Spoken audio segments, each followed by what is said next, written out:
Have you ever watched a YouTube video from one of these Amazon gurus and wondered, what products are they actually selling?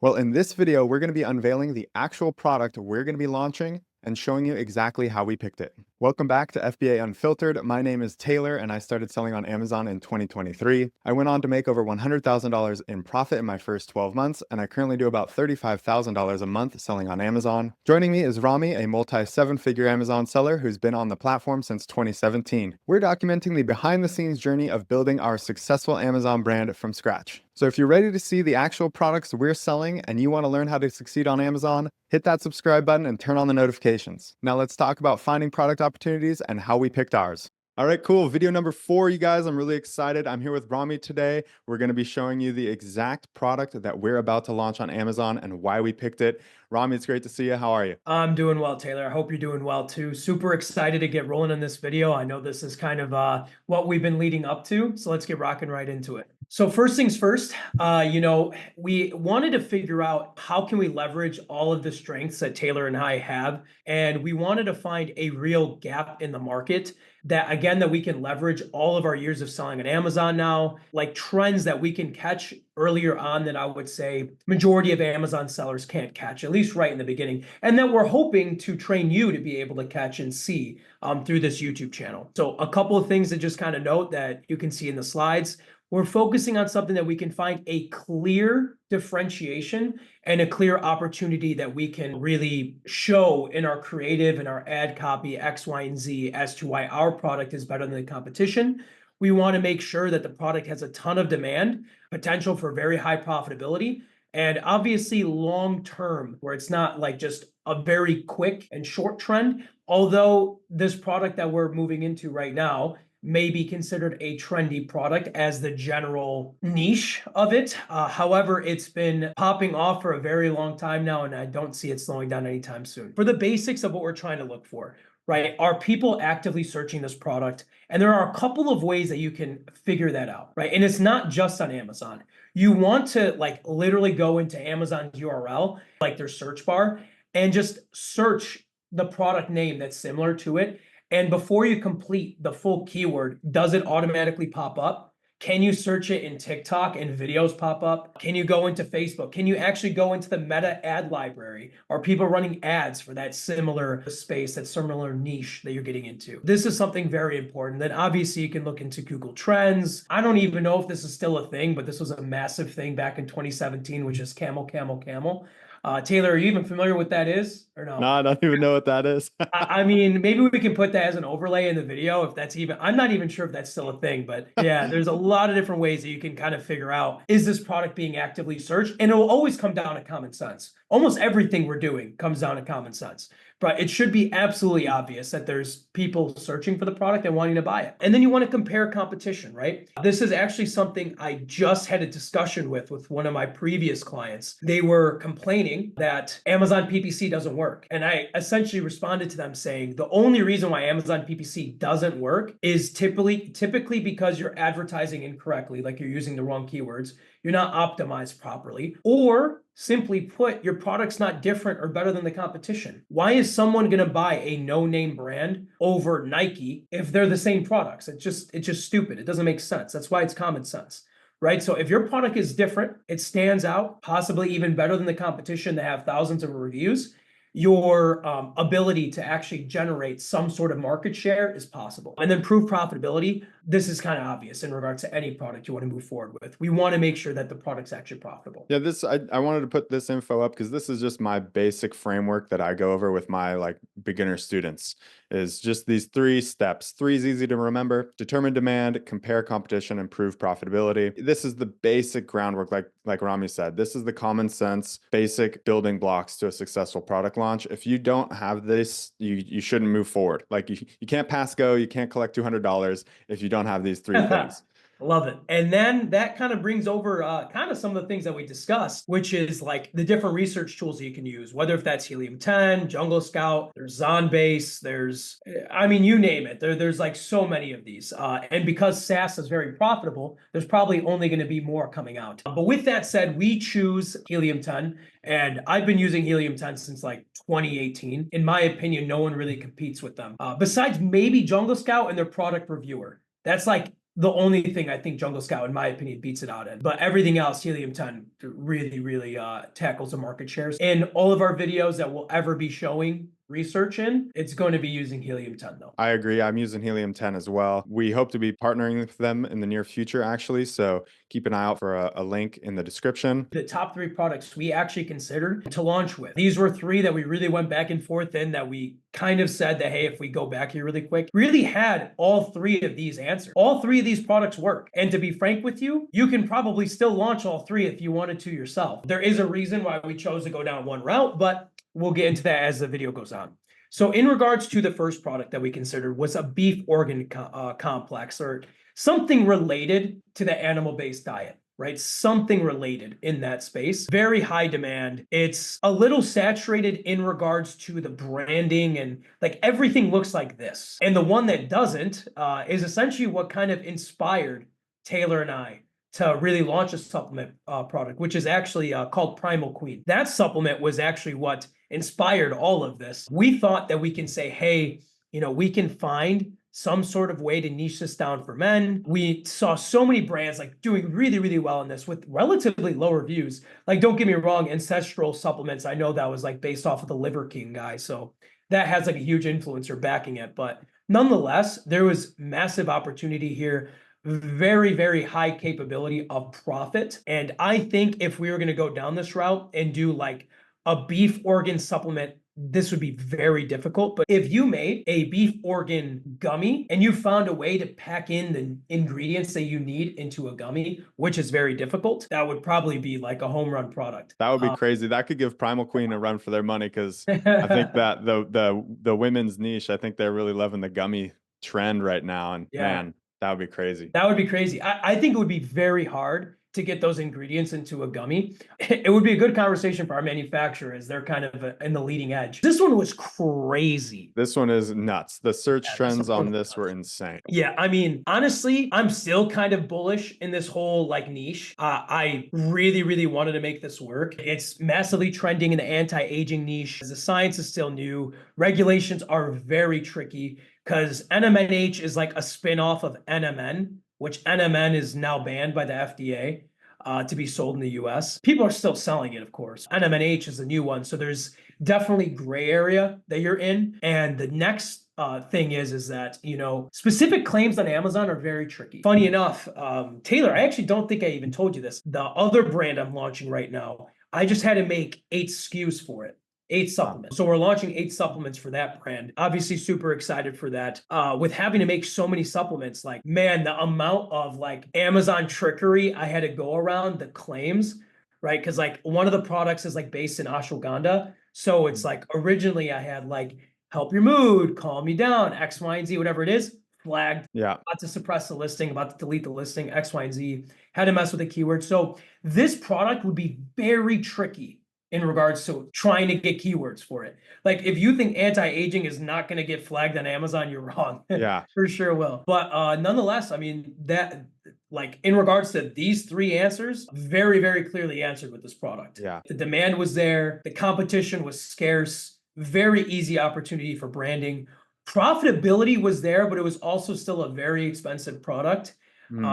Yeah, that's Yeah. right. That was one of the ones, that was one of the things that tipped us in the other direction, was it was tough to get this sourced at a low price point. Very high MOQs too, if you remember. Yeah. Very high MOQs. I Like the will say, manufacturer we wanted to consider was like, I think like 10,000 or yeah. X amount for this. And it's a pill. Like pill supplements are typically not that high of MOQs, but Yeah. But I did see I was on YouTube, and whatever I was watching, the guy in his YouTube ad was sponsored by a new up and coming, basically they were NAD plus, but yeah, this same exact niche. And I was like, you're kidding me, someone's actually rolling out a new product. I wasn't that surprised, because like you said, we've been looking at this for a while now, and yeah. there's definitely some potential. But I want to just circle back and go in a little more detail about the claims on Amazon. Could you talk a little bit more specifically? You mentioned the anti-aging as a claim. Could you just give a couple more concrete examples of verbiage that will likely get you flagged on Amazon as basically like an unsubstantiated health claim? And this is what, guys, if you're watching, you want to be really careful about if you're launching a supplement. you really have to be careful with your language because you don't want to be making claims that aren't substantiated by any sort of certification or any sort of regulation approval. So could you speak just a little bit more, kind of break that down a little bit more, Rami? So essentially, you want to stay away from anything that, I mean, claims in general, like easy example, like anything pertaining to like muscle gaining, weight loss, anxiety relief. If you say relief of anything, anti-aging, like anything in that like sort of niche, you want to stay away from. Like funny enough, literally earlier today, I was on a call with a supplement brand, but they like deal with very specific chronic illnesses. Like they make supplements for like people with Crohn's disease Mm. or and like they're doing 4 million a year. Like they're doing incredibly well. And they needed my help with like Google ads, cold email outreach, X, Y, and Z. And I wanted to get them on Amazon, but very clearly I'm like, we can't sell any of this stuff on Amazon. Like none of it. Although they are backed, but like some of their products needed a prescription, right? So things that make heavy claims, and when we say that, you may even have the information to back up the claims, but Amazon will still be Amazon and shut you down because it's not worth the risk on their end because they can get sued for that kind of stuff. Because at the end of the day, they own the listings. Anything that you have to like make heavy claims to sell, you want to skeet around it. And honestly, put in ChatGPT. Say, hey, instead of saying anti-aging, what are some like non-claim heavy verbiage I can say that delivers the same meaning, but not anti-aging? Yeah, that's good. Yeah, ChatGPT can be really handy because it's basically language games. Because like Yeah. Rami said, Amazon's going to comb through their listings with basically like an algorithm and it's just going to flag stuff and they're not going to care. They're just going to flag that and they're going to hassle you about it. And it's just not a position you want to be in.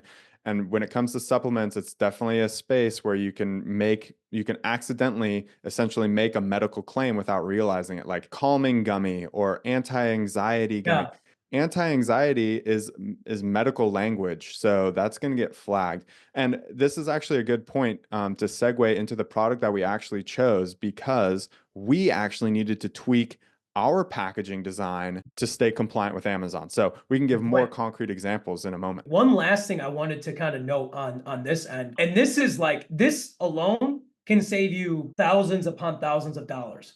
Just this point of understanding. Amazon essentially almost always, if you are making weight loss, sexual claims, again, they may be true. Like if you're launching a test booster and you're saying, hey, I mean, it's kind of bunk. Almost all of them are bunk, but you get what I'm saying. Like if you are launching something that actually, like a DHEA supplement, right? Which is like I believe the compound that's before that converts like into test or something, like DHEA has shown to boost tests naturally, supposedly, right? Whatever. If you make that sort of claim, although Amazon may allow you to do it, it's for sure going to be flagged and then go into having needing to use one of 3 Amazon third-party testers. And that costs, again, thousands of dollars, a lot of time, and a lot of headache. Like you want to avoid it if you can.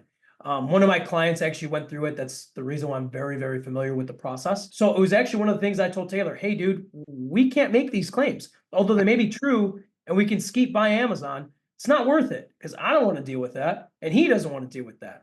We want to start showing results as soon as possible with this brand so we can make YouTube videos about it. And so So we can let's make money. But yeah. yeah, exactly. This product we chose, if the keyword was Shilajit for women, it was very clear that there was a massive demand for it. When it says low competition, there was no competition and a much underserved niche, right? So if you search Shilajit for women, nothing comes up that's branded Shilajit for women.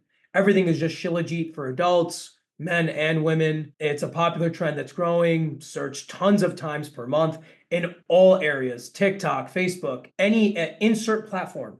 Shilajit is popping off. And again, specifically to say this, there's no clear product that defines the keyword that's being searched. Yeah, this was really exciting. And it was almost like where I had to keep pinching myself when I was looking at the data. We're actually going to do a part 2 to this video, you guys. So stay tuned. We're going to show you exactly the data that we looked at on Helium 10 and on Amazon to help us make this decision. But you'll see some of these search volumes are crazy. And I had to just like, I was like double checking with Rami, like, yo, am I looking at this right? Is there really 30,000 people looking for this? And it doesn't exist? Like, it's just mind blowing. So I'm really excited. And if I didn't already give it away, this is actually the product that we're going to be launching. So yeah, after looking at all of these options, we decided for the Shilajit gummies for women. And this is actually a mock-up of our actual package design. This is the product that we're going to be launching here very shortly. We're just about to go live with this product, and I couldn't be more excited to bring it back to those claims. If you look down, it's going to be very hard to see, but we have under Himalayan Harmony on our packaging, we had some initial claims down there. One of them was hormone balance, which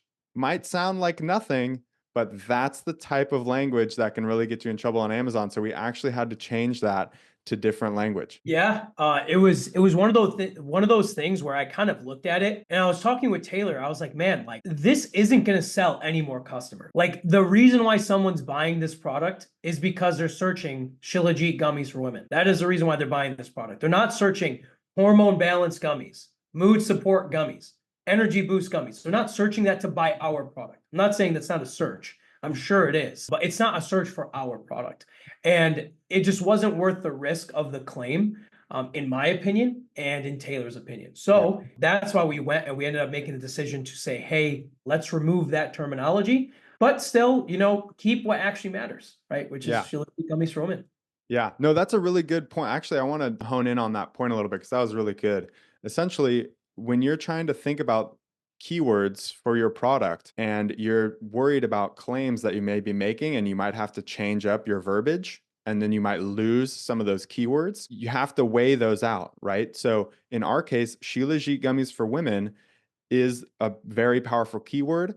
It's way above and beyond any search traffic that would come through for example, hormone balance gummy or hormone balance supplement.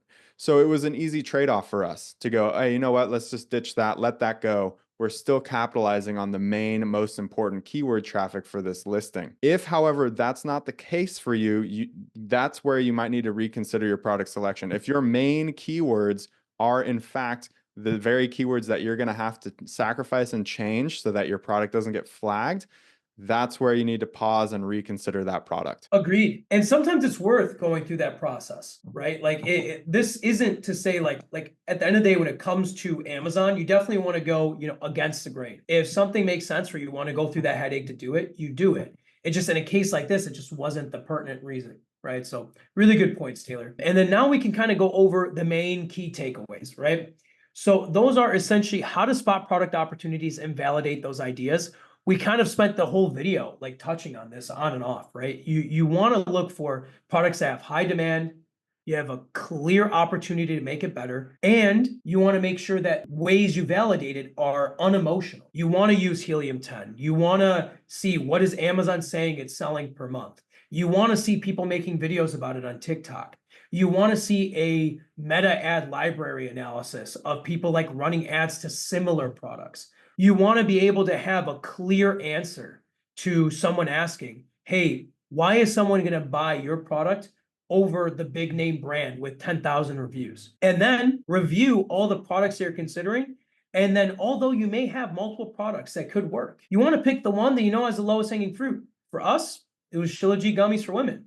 For you, it might be a beef organ supplement that you can somehow pack into a gummy. Just like Rami was saying at the end there, I always advise my students to go through the process of doing product research and actually find, sometimes up to 10 good product opportunities, because that is part of the skill. That's part of why we want to make these videos, like Rami said at the beginning, is to show our process, to show the methodology, that we're not just shooting in the dark here. We have a way that we go about doing this, and we've learned that over time by gaining experience and the skills needed. So that's part of your learning experience as a student or as a new seller, is actually tracking down and finding these product opportunities. And then you want to have multiple so that you can choose the best one for you. Because like Rami was saying, and like we've said in all these videos, there's no one size fits all answer. It's not yes or no. It's often both and. And if you're looking through all your product opportunities, you should have several that are viable, and you want to pick the best one for you and move forward with that one. That way you're gaining reps at learning how to do product research, and you have multiple products to look for so you can find the best one suited for your situation. At the end of the day, your reps is what's going to allow you to, spot those really, really good opportunities. And then, like just to kind of leave this on this note, super exciting video for the next video where I'm actually going to go through a screen share and show you some of the research and the data that we've talked about in this video. So if you find that useful, something exciting for you that you want to actually be a part of, make sure you subscribe, and we'll see you in the next video. If this video gave you some insight into how to research and validate product opportunities, hit the like button and drop a comment below. What do you think about our product? What products are you considering launching? Let's discuss in the comments. Also, if you'd like help finding your perfect product, check out the link in the description for free one-on-one coaching. Thanks for watching, and we'll see you in part 2.